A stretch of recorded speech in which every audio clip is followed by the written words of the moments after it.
আমার সবচেয়ে প্রিয় ক্রিকেটার মাশরাফি বিন মুর্তজা।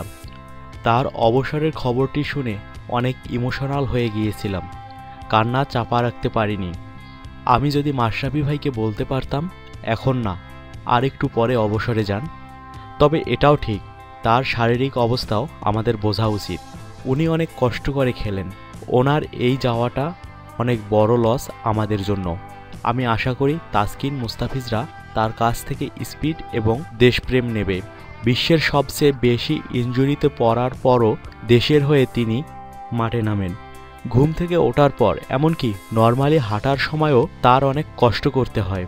সবাই তো ক্রিকেট খেলে, কিন্তু দেশের জন্য এভাবে ত্যাগ স্বীকার করে খেলে কজন? সে কারণেই তার প্রতি আমার অসীম শ্রদ্ধাবোধ। পুরো দেশ ওনার কাছে কৃতজ্ঞ। নতুন প্রজন্ম ওনার কাছ থেকে শিখছে দেশপ্রেম। আমি নিজেও ওনার কাছ থেকেই দেশপ্রেমটা শিখেছি। খুব কাছ থেকে তার সঙ্গে মেশার সুযোগ হয় সেলিব্রিটি ক্রিকেট লিগ খেলতে গিয়ে। দেখা হতেই তিনি জিজ্ঞেস করেন, ইশিকা কেমন আছো? মাশরাফি ভাইয়া খুবই ফ্রেন্ডলি। আমার বিয়েতে ওনাকে দাওয়াত করেছিলাম, আমি নিজে গিয়ে তার হাতে দাওয়াতপত্র দিয়ে এসেছি।